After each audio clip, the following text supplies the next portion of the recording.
Selamat pagi Bapak Ibu dan saudara-saudaraku. Salam sejahtera bagi kita semua. Semoga pagi ini kita sudah bangun dengan sehat, penuh semangat yang baru dalam anugerah Tuhan kita. Senang sekali kita bisa berjumpa kembali pada pagi ini. Kita di acara Renungan Pagi edisi 11 Maret 2022. Lukas pasal 11 ayat 24 sampai 26.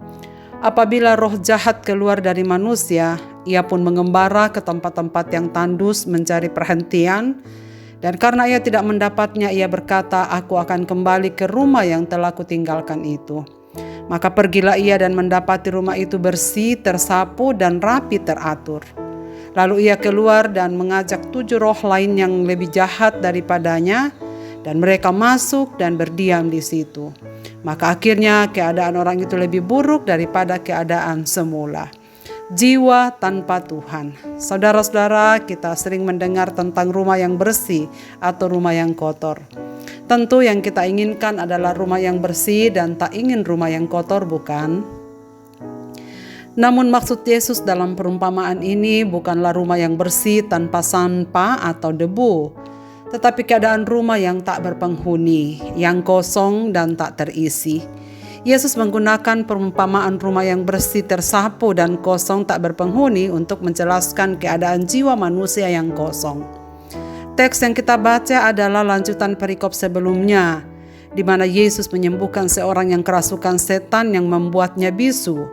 Lalu ada yang menuduh Yesus bahwa ia menyembuhkan orang itu dengan kuasa Beelzebul. Saudara, Beelzebul terjemahan dari istilah Ibrani Baal-zebul atau dewa lalat atau dewa tempat tinggal. Nama dari salah satu dewa orang Palestina dan diambil alih oleh Yudaisme menjadi nama iblis. Yesus mengetahui segala pikiran mereka.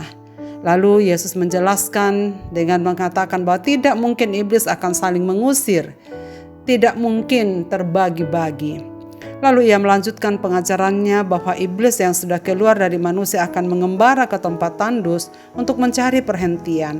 Namun ia bisa kembali menempati jiwa manusia, tempat yang dulu ia tinggali, jika ia mendapati rumah itu dalam keadaan kosong. Maka ia akan memanggil 7 roh jahat lainnya yang lebih jahat dari sebelumnya, sehingga keadaannya akan makin buruk oleh orang itu. Saudara, apa yang kita pelajari dari teks ini?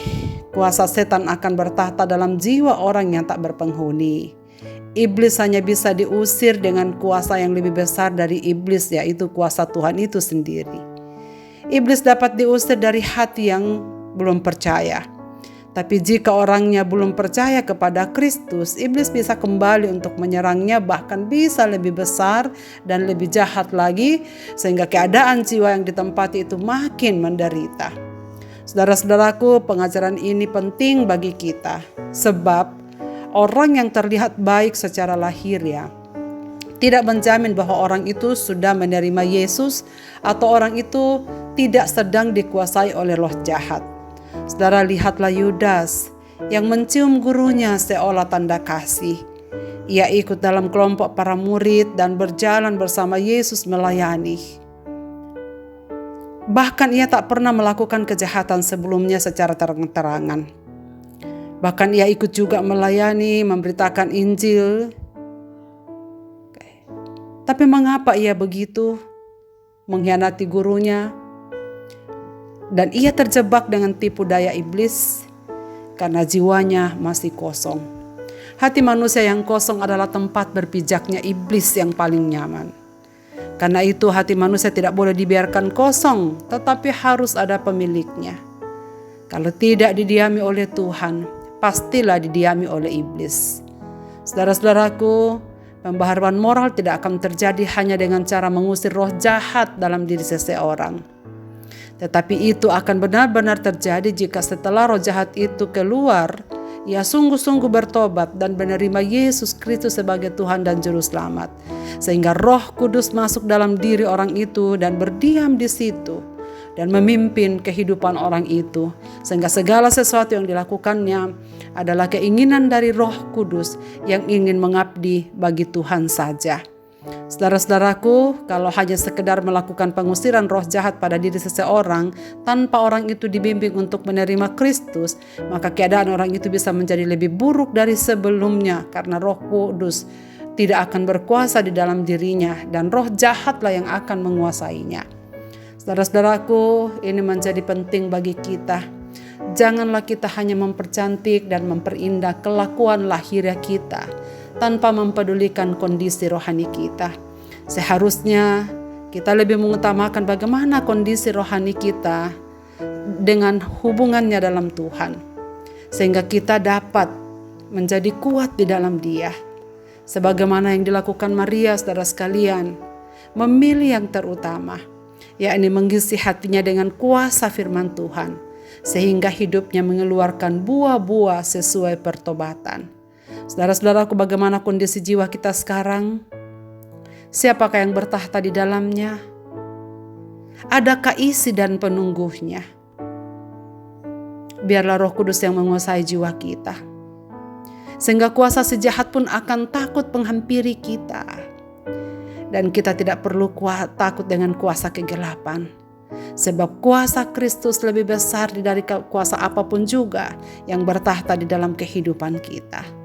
Saudaraku, kita bersyukur oleh karena kita memiliki Roh Kudus yang tetap tinggal menyertai kehidupan kita. Marilah kita berdoa. Bapa di sorga, Bapa dalam nama Tuhan Yesus, terima kasih banyak untuk firman-Mu pada pagi ini. Engkau melihat hati kami, Engkau melihat jiwa kami. Hamba-Mu berdoa supaya segenap pendengar renungan pagi ini membuka hatinya di hadapan hadirat-Mu. Dan biarlah Engkau yang tinggal tetap memimpin kehidupan kami. Kami bersyukur karena kami percaya Roh-Mu tinggal di dalam hati kami. Roh-Mu mendiami batin kami, sehingga kami bisa beraktivitas di dalam tuntunan Tuhan saja. Dan karena itu Bapa, kami serahkan hidup kami dalam tangan pimpinan-Mu sepanjang hari ini. Kuatkanlah kami, dan biarlah Roh-Mu berkuasa di dalam hidup kami, sehingga yang kami lakukan adalah yang berkenan kepada Tuhan. Segenap pendengar renungan pagi ini dalam setiap kondisi hidup mereka Bapa, hamba-hamba-Mu ini, bekerjalah dalam hidup mereka. Yakinkanlah mereka bahwa Engkau ada untuk mereka. Kami bisa berharap kepada-Mu, sebab segala yang kami hadapi dalam dunia ini sesungguhnya tetap di dalam kuasa Tuhan saja. Karena itu Tuhan, kami akan berjalan bersama-Mu di dalam sepanjang hari ini untuk menjalani segenap kehidupan kami. Dengarlah doa kami ini di dalam nama Yesus Kristus Tuhan dan Juru Selamat kami berseru, ya Tuhan. Amin. Selamat beraktivitas Bapak, Ibu, dan saudara-saudaraku. Tuhan Yesus memberkati kita.